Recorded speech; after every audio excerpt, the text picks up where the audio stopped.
Now we are going to look at the different types of cooperative society. The first one is consumer cooperative society. The consumer cooperative society means they exist to protect the interest of consumer, that is to avoid the cost charged by the middlemen, or to get quality products, because some members cheat by giving low quality products higher prices. So to avoid all these, consumer cooperative societies are formed.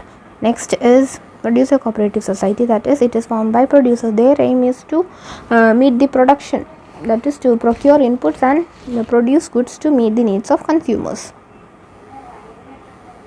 Next is marketing cooperative societies. Such societies are helpful to help small producers in selling their products. So this is established to help the small producers in selling them. Small producers may not be having much knowledge about the outer world, or they are facing hard to sell their products. So for helping them, such societies, cooperative societies are formed. This is farmers cooperative society. As the name suggests, farmers cooperative society is established to protect the interest of the farmers, because farmers are the main they are the food sources, right? Because when as they are working, then only our economy will be having food products. So they must be looked after with care. So to protect them, the farmers cooperative society has been formed. This credit cooperative society, it means to provide funds to the people who are in need. Then cooperative housing society, that is established for construction of houses, constructing houses at reasonable cost. So these are the 4 cooperative societies. Now we are going to look at the joint stock company. Joint stock company is association of persons formed for carrying out a business and legal status independent of its members. That is, it is a more than 2 members joined together to carry out the activities, and they have a legal existence apart from its business, that the members and the business organization is treated as 2 persons.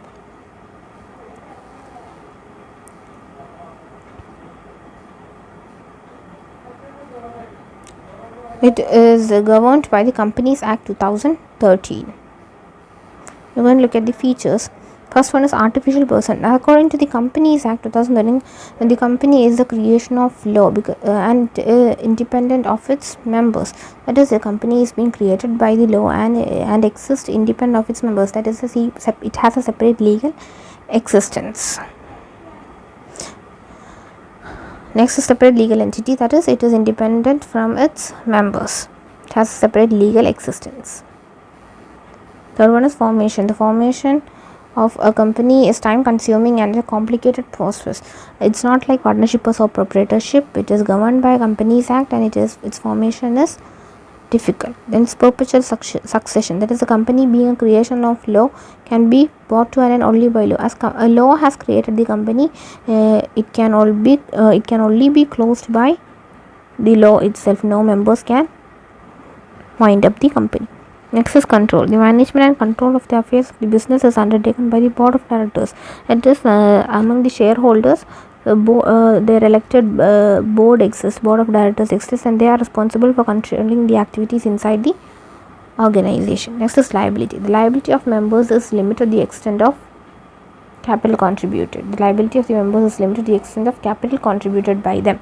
So how much capital is bought by each member, it's their liability is limited up to what amount is contributed by them.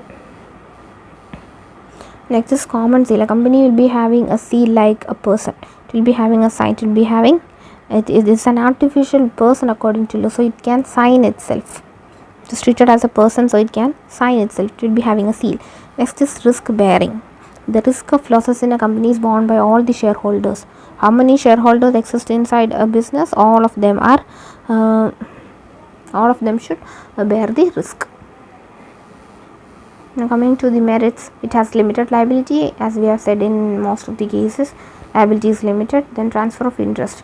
That is, the transfer of ownership adds to the advantage of investing in a company, as the share of a public limited company can be sold in the market, and such can be easily converted into cash in case of need arises.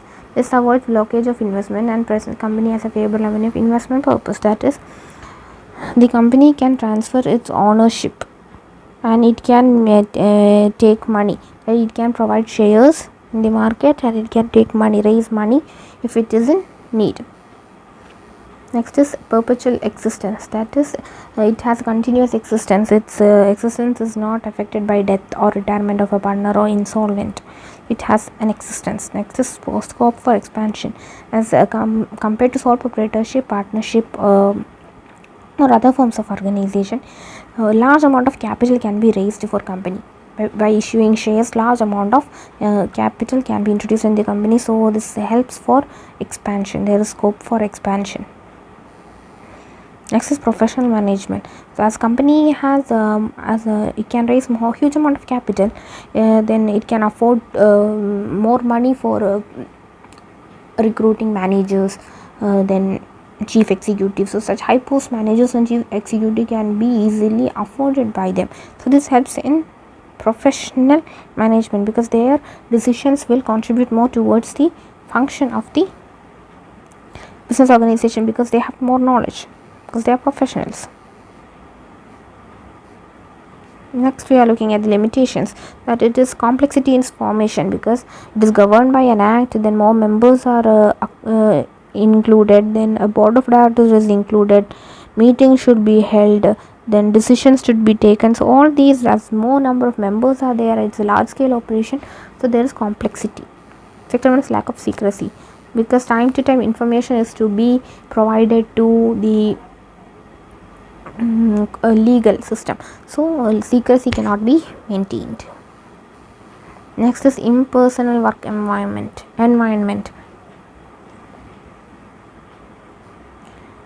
Separation of ownership and management leads to a situation in which there is a lack of effort as well as personal involvement on the part of the officers of a company. The large size of company further makes it difficult for the owners and top management to maintain personal contact with the customers. That is, since many people are engaged, many employees are engaged, it is not easy to maintain a personal contact. So because the ownership and management, the separation of ownership and management leads to a situation where there is lack of effort as well as personal involvement on the part of officers of a company. So because a company is having more amount of employees, then it is difficult for maintaining personal contact with the employees, customers, creditors. Not only because the employees are more, because the size of the business is large, more amount of activities has to be taken place. So it is the reason why this exists. There is no personal touch. This is lack of secrecy that we have discussed before, because we have to submit their reports to the law. There exists lack of secrecy. Next is numerous regulation, that is it is governed by the Companies Act, so it will be having some regulation. It has to work accordingly what is said by the law. Next is delay in decision making, that is the board of directors are responsible for taking the control, right? So it has to be passed from the top level to the middle level to lower level. The communication is also delayed, so in that case decision making is delayed. Then oligarchic management, here it is a democratic institution because the board of directors are representatives of shareholders. So the owners have minimum influence in terms of controlling or running the business. It is so because the shareholders are spread all over the country and very small percentage attend the general meeting. That is because maybe on all the shareholders may not be available at the time of meeting because they are abroad or they may be in some other places. So all the members cannot attend to the meeting. So this limited board of directors, what they do, they enjoy considerable freedom in exercising their power. So some may be dissatisfied, but they doesn't have any other option. So all these lead to the oligarchic management. This is conflict among interest, that is one person's opinion may not be accepted by the other person, so disputes occur. Now when you look at the types of companies, it can be a private company or a public company. When it comes to a private company, restrict the rights of members to transfer the share, has minimum of 2 and a maximum of 200 members, and does not invite public to subscribe to its securities. That is, it restricts the right of members to transfer its shares. If it is a private company, it cannot transfer its share. The minimum number of person is 2 and maximum is 200. then it cannot invite public to procure its share. It cannot raise fund from the public. Next is public company. Coming to the public company, it has a minimum of 7 members, and it maximum can be, it doesn't have a limit on maximum members.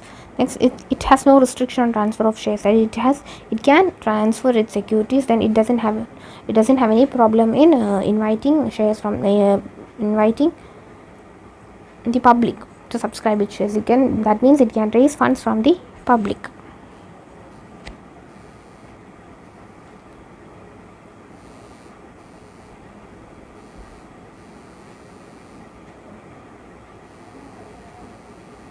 Next is we are going to look at the choice of form of a business organization. So these are the factors influencing the choice of form of business organization. That is availability of capital.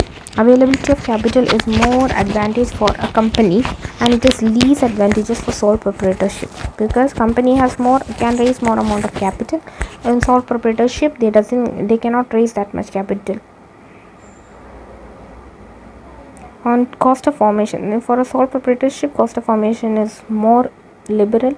For company, it is least. Then ease of formation also, so sole proprietor is more advantageous. The company has least advantage. Then according to transfer of ownership, company it can transfer its ownership, but in partnership it is least advantage. It cannot transfer. Next is managerial skill. Coming to managerial skill, more advantage is more for company, and it is least advantage for sole proprietorship. When coming to regulations, sole proprietorship is having least regulation, that it is having more advantage, and company will be having least advantage. According to flexibility also, sole proprietorship will have having more flexibility, and it is least flexible for company. Coming to continuity, company will be having more advantage, and sole proprietorship will be having least advantage.